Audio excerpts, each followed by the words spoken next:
Fase terakhir dari bulan November dan kita akan segera memasuki bulan Desember dan itu berarti akhir tahun sudah di depan mata. Kira-kira apa yang akan menjadi figur ataupun trigger dari pergerakan market untuk minggu ini? Salah satunya adalah OPEC meeting yang tentunya kita sudah sempat membahas hal ini. Kemungkinan potensinya akan ada sesuatu hal yang mengejutkan dari keputusan OPEC mendatang. Apa saja itu dan apakah yang akan menjadi problematik bagi market untuk minggu ini? Kita lihat dari jadwal ekonomi untuk minggu ini. Yang paling penting Anda bisa perhatikan data-data ekonomi seperti inflasi dan juga GDP karena itu adalah figur utama yang akan dicerna oleh market. Terutama untuk data Amerika sendiri. Ada inflasi PCE di situ, kemudian juga ada GDP dari Amerika, termasuk juga inflasi dari Jepang dan juga lagi-lagi dari zona Eropa. Nah, tapi yang saya akan garis bawahi di sini mungkin lebih kepada outlook inflasi PCE dan juga GDP Amerika dan terakhir adalah terkait dengan Jepang. Kenapa saya kaitkan keduanya? Karena posisinya kita juga sedang melihat potensi dari pergerakan USD Japanese Yen yang sampai saat ini tertahan di level 147, kemudian rebound kembali ke level 149, mendekati lagi level 150. Apakah ini berarti tidak akan ada tenaga untuk tekanan di bawah 147? Itulah yang akan kita lihat nanti, apakah akan ada pemicu yang bisa lebih jelas menggerakkan market. Nah, sementara untuk PCE dan juga GDP dari Amerika, tentunya ini akan menjadi indikasi kebijakan apa yang akan diambil oleh Fed di bulan Desember. Ya, 12-13 Desember adalah tanggal pertemuan FOMC berikutnya, dan kita masih punya satu PR lagi, yaitu data NFP, dan itu baru akan dirilis minggu depan. Wah, ini cukup menarik teman-teman, karena data PCE maupun data GDP meskipun kadang-kadang diabaikan oleh Fed, tapi PCE itulah data inflasi yang sebetulnya lebih disukai oleh Fed ketimbang CPI. Nah, apakah akan ada korelasi? CPI kemarin sudah mengalami penurunan, apakah PCE kali ini juga akan mengalami penurunan? Tentunya itu yang menjadi tanda tanya bagi para pelaku pasar, termasuk juga Fed. Dan termasuk data GDP-nya, pertumbuhan ekonominya kira-kira melambat atau bagaimana? Kalau melambat, kira-kira separah apa? Dan apakah pertimbangan itu akan memberikan Fed legitimasi untuk tetap menaikkan di akhir tahun ini? Tapi beberapa menilai kemungkinan hal tersebut tidak akan terjadi. So, ini adalah data-data yang paling penting, paling menjadi inti di minggu ini. Sementara itu ada manufacturing PMI dari China, kemudian dari Inggris, ada juga dari Eropa dan juga dari Amerika. Itulah data pendukung lainnya untuk ketenaga kerjaan, termasuk juga home sales yang juga akan memberikan indikasi seberapa besar efek dari suku bunga tinggi tersebut terhadap pembiayaan ataupun katakanlah kredit dari perumahan Amerika. Nah, yang tak kalah penting tentunya ada 4 atau 3 ya. Di sini 3 figur utama dari Bank Sentral. Ada Bailey di situ sebagai Gubernur BOE, kemudian juga Presiden Christine Lagarde dari ECB dan juga Federal Reserve Chairman Jerome Powell. Dan ini cukup menarik teman-teman. Hari Selasa kita awali dengan Bailey, kemudian hari Rabu atau Kamis kemungkinan kita juga akan melihat dari Lagarde, dan terakhir pamungkasnya adalah Jerome Powell. Akan ada hal yang cukup menarik, yaitu ketiganya dipastikan akan tetap bersikukuh mereka membuka opsi kenaikan suku bunga. Entah itu 1 kali, entah 2 kali. Tapi yang jelas market akan sangat-sangat penasaran apa yang akan disampaikan, terutama untuk Bailey. Kalau kita lihat pound sterling sudah mengalami rebound, pertanyaannya tentunya apakah pound sterling sudah layak untuk mengalami kenaikan lanjutan 1.30 atau justru tersungkur lagi di bawah 1.24. Nah, ini yang akan menjadi tanda tanya besar, terutama untuk minggu ini. Dan tentunya pamungkas di hari Jumat adalah Jerome Powell. Apa yang akan dikatakan untuk kali ini? Apakah dia akan tetap dalam sisi hawkish atau sudah kembali berubah ke sisi less hawkish ataupun bahkan sudah berubah kepada dovish? Yang jelas, baik Bank Sentral Inggris ataupun bahkan sampai Federal Reserve, kemungkinan mereka akan bersikukuh tidak ada rencana pemangkasan suku bunga. Tapi saya rasa kita akan keep itu, karena itu semua akan diumumkan saat Federal Reserve di tanggal 13 Desember. Oke, berarti semua potensi pergerakan itu akan menjadi penggerak market. Nah, untuk hari ini kita akan lihat data building permits dan juga new home sales dari Amerika.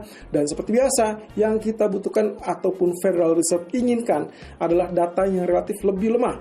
Jadi garis bawahi teman-teman, data lebih lemah lebih disukai oleh Fed dan juga oleh para pelaku pasar, dan itu berarti akan menunjang untuk rally berikutnya, baik itu untuk emas ataupun bahkan pasar saham. Dan ingat, Cyber Monday ini adalah kelanjutan dari musim belanja liburan, kaitannya dengan Thanksgiving kemarin. Jadi selain Black Friday, dilanjutkan dengan hari Seninnya adalah Cyber Monday.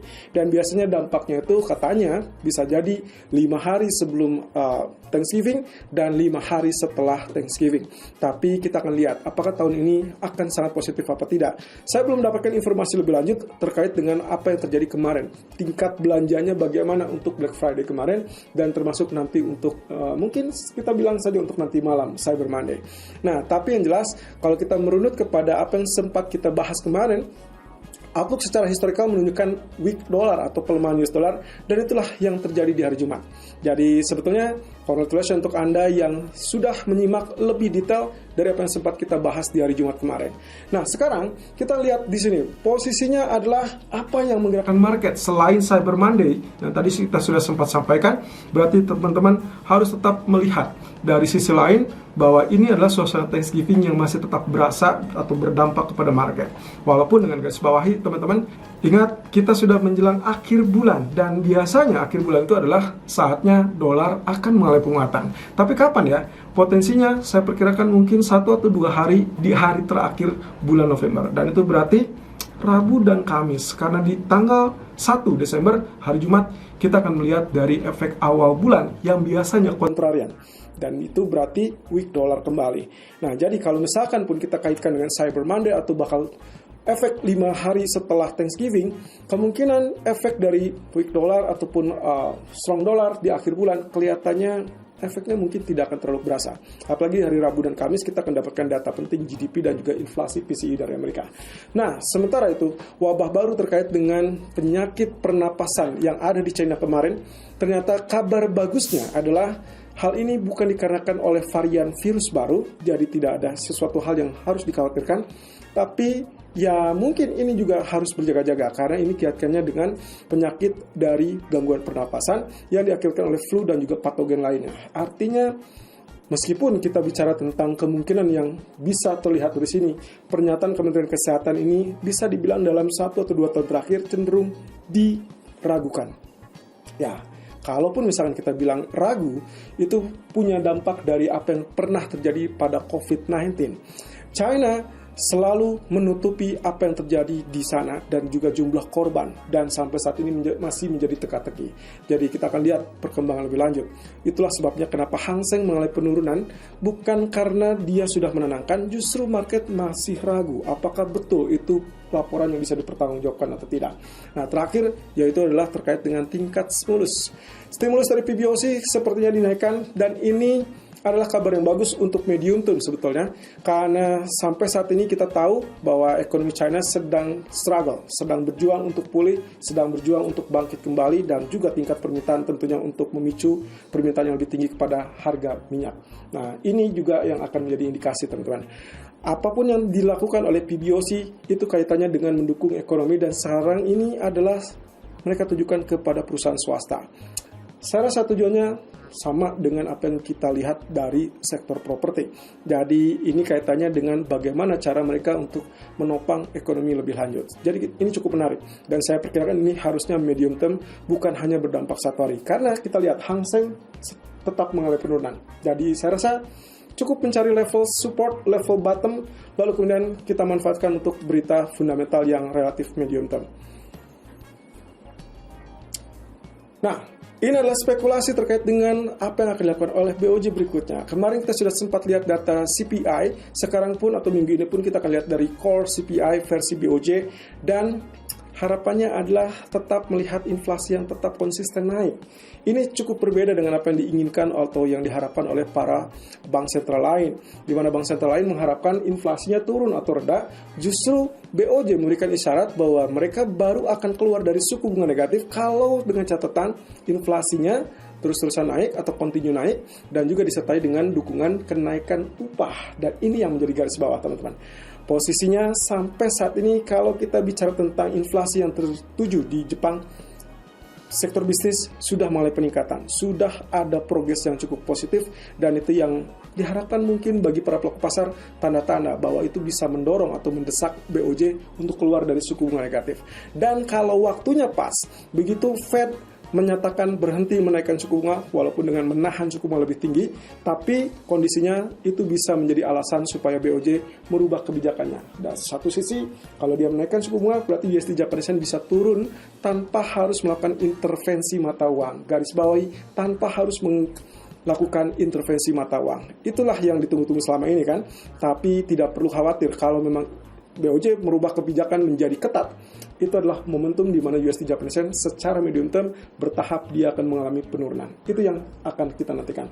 Nah, kabar bagusnya, walaupun kita belum tahu, belum jelas kapan itu akan dilakukan, tapi so far yang sedang dinantikan oleh BOJ adalah pembahasan terkait dengan tingkat upah. Karena tadi garis bawahnya adalah syaratnya inflasi yang kontinu naik dan juga didukung oleh kenaikan upah yang berkelanjutan.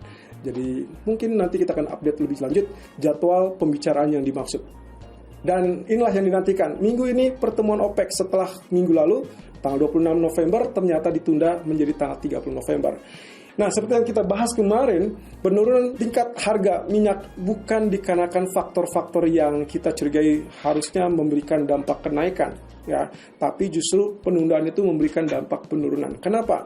Karena market menjadi bertanya-tanya apa yang terjadi pada negara-negara produsen tersebut. Dan isu yang saya dapatkan adalah sebetulnya ada perpecahan atau mungkin beda pandangan. Beda pandangan dari antara produsen yang besar dengan produsen-produsen yang kecil. Ya, ini kaitannya dengan kuota produksi. Balik lagi, kalau misalkan negara-negara dengan produsen yang relatif kuotanya kecil, kalau ternyata dia semakin dibatasi, maka kemungkinan potensinya mereka mau kasih domestik dari mana? Ya, keperluan domestik mereka juga harus tunjang, keperluan untuk menjual keluar pun mereka juga harus menyediakan. Artinya kalau terjadi pemangkasan tambahan atau kelanjutan dari pemangkasan di tahun 2024, maka mereka akan menolak karena akhirnya akan menjadi barang langka di negara mereka sehingga harga minyak akan relatif lebih mahal. Nah, ini yang akan sedang dibahas sehingga akhirnya 26 November ditunda dan sekarang sedang dalam pembahasan lebih lanjut. Tapi saya tidak ragu kalau misalkan Arab Saudi ataupun Rusia masih tetap akan bersikukuh untuk melakukan pemangkasan lanjutan. Cuman pertanyaan adalah sekarang bukan lagi terkait dengan apakah mereka akan memangkas produksi lanjutannya atau tidak. Tapi pertanyaannya adalah berapa kuota produksi yang akan dilakukan pemangkasan berikutnya. Karena garis bawahi teman-teman, walaupun misalkan OPEC setuju untuk memangkas lebih lanjut atau melanjutkan pemangkasan tanpa disertai dengan pemangkasan lebih besar, maka kemungkinannya akan sia-sia. Harga minyak kemungkinan akan naik, tapi hanya sementara, kemudian dia turun kembali. Berbeda kalau misalkan OPEC mengumumkan bahwa mereka akan melakukan pemangkasan produksi lebih lanjut dengan catatan kuota yang dipangkas itu akan lebih tinggi dari kesepakatan sebelumnya. Dan inilah yang masih akan digodok lebih lanjut dan saya rasa itu yang akan menjadi sisi menarik. Saya lebih berharap crude oil akan kembali turun terlebih dulu, setidaknya di bawah $70 dan begitu di bawah $70 itulah kesempatan Anda untuk action. Bukan sekarang, tapi tunggu sampai dia bergerak di bawah $70. Kalaupun ada kesempatan, saya rasa kita masih punya waktu 3 hari sampai pengumuman kebijakan di tanggal 30 November. Ya, ini adalah peta yang sudah kita deskripsikan kemarin. Jadi, apa yang mempengaruhi pergerakan harga minyak? Dari sisi positif adalah pemangkasan lebih lanjut, artinya dia lanjutkan kesepakatan kemarin, itu mungkin akan bersifat mendorong sementara. Tapi yang paling penting adalah permintaan China, apakah dia sudah pulih dan meningkat apa tidak. Tapi juga garis bawahi, Desember adalah momentum di mana mereka akan melakukan libur panjang, sehingga kemungkinan potensinya akan ada konsumsi bahan bakar yang cukup besar. Nah, yang kedua adalah terkait dengan kemungkinan yang akan terjadi. Penundaan pertukaran sandera sepertinya juga ini akan lebih berdampak negatif untuk minyak. Tapi satu lagi teman-teman, posisinya kita masih belum tahu. Jadi pertemuan ditunda kemarin dari OPEC itu membuat kenapa harga minyak turun. Nah, ditambah ternyata ada kecenderungan Amerika sekarang sudah menyalip negara Arab Saudi untuk menjadi negara produsen terbesar di dunia. Cukup menarik ya. Padahal kita tahu Amerika mungkin hanya beberapa persen saja dari Arab Saudi untuk melakukan produksinya. Tapi untuk saat ini, sayangnya dia melampaui rekor produksi dari Arab Saudi. Nah, ini yang juga menarik. Posisinya semakin banyak supply, berarti itu adalah yang menekan harga. Jadi kalau saya garis bawahi, semua ini dikarenakan faktor Amerika dan juga terkait dengan potensi perpecahan ataupun perbedaan pendapat dari OPEC. Tapi kalau misalkan terjadi kejutan, maka itulah yang dinantikan oleh para pelaku pasar. Saya cukup penasaran, apakah OPEC akan berani menentang Amerika lebih lanjut, dan itu berarti begitu dia turun besar, turun cepat ke level 66 ataupun 68, mungkin disitulah letaknya Arab Saudi tiba-tiba mengumumkan pemangkasan tambahan sukarela. Cukup menarik, dan itulah menjadi kesempatan kita. Nantikan ulasan untuk teknikal nanti sore live streaming di live YouTube Agrodana.